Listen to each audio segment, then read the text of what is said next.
Wasn't born in West Virginia, but he came to Aurora in the 1930s to live in kind of an intellectual community down there. And he ended up retiring in West Virginia. It was his favorite place. He traveled all over the world to photograph for National Geographic, but West Virginia was among his favorite places. And he retired here, and his wife said we could use some of his photographs for this project. So this is where 219 begins. And we've kind of talked about Mill Point being one of the centers of where our project and 219 focuses, because there's so much history of Mill Point and it's a beautiful mill.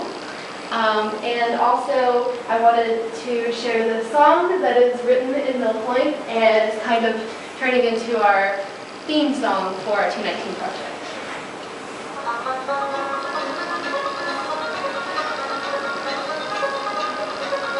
So we'll just go on in the background. It's kind of quiet. But, yeah, written by the Black Mountain Bluegrass Boys. Records over there. It's a wonderful theme song.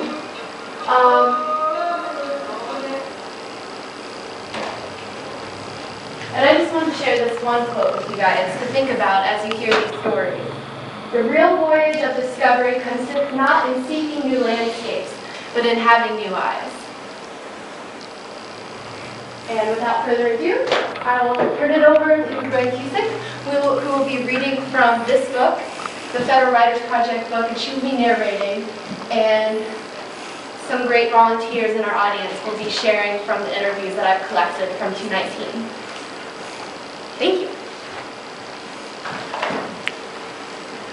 And hopefully everyone can hear me. If I'm reading too fast, please let me know. Can you stand up? Oh, do you want me to stand up? Yeah. Can all the readers, when they read, stand up when they read? Guess I'll be standing. All right. Section A, Maryland line to Elkins, US 219. This section of the Seneca Trail is a lofty route that passes through the northwestern part of the Monongahela National Forest. It crosses Backbone, Pheasant, and Cheat Mountains, where on either hand views open across miles of wooded valleys and ridges.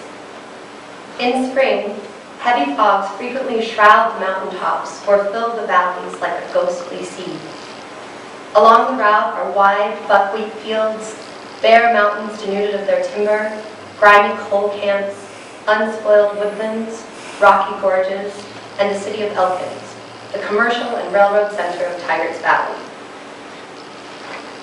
Near the close of the 19th century, few richer stands of virgin timber existed in West Virginia than those that adorned the mountains and valleys now traversed by US 219 from the Maryland line to Elkins. It was to tap these vast resources that the West Virginia Central Railroad was built, and untold wealth was reaped by its promoters. Coal is still mined in this area, but the wasteful methods of early lumbering have stripped it of its hardwood forests. Steel rails, log roads, steam engines, band saws, and other machinery marred the grandeur of the region. But the lumberjack, or woodhick, was the human instrument of this ruthless drive. Physically, as strong as the pine knots in the trees he felled, inured to the hardship of the woods, skillful, reckless, and good-hearted, he lived and worked in the lumber camps for months, and let his pay accumulate until he emerged for a brief period, dressed in picturesque garb, to spend his role in a brief carouse at Cumberland or some other town. He played an important part in that hectic industrial era, but is now as extinct as the beautiful forests in which he worked. Crossing the Maryland line. 2.2 miles south of Red House, Maryland, US 219 enters the prosperous countryside of Upland Farms. White farmhouses and large red barns with groves of trees and well-kept yards about them stand in the midst of rolling fields of buckwheat. At mile 1.7 is artificial Silver Lake, with cabins, swimming, and canoeing. Here, the highway gradually ascends Backbone Mountain through groves of oak and sumac to a commanding view of the region. Even on a hazy day, 9 mountain ranges can be seen rolling away to the horizon, like waves of a gigantic sea. Thomas, 2,986 feet. Population, 1,660.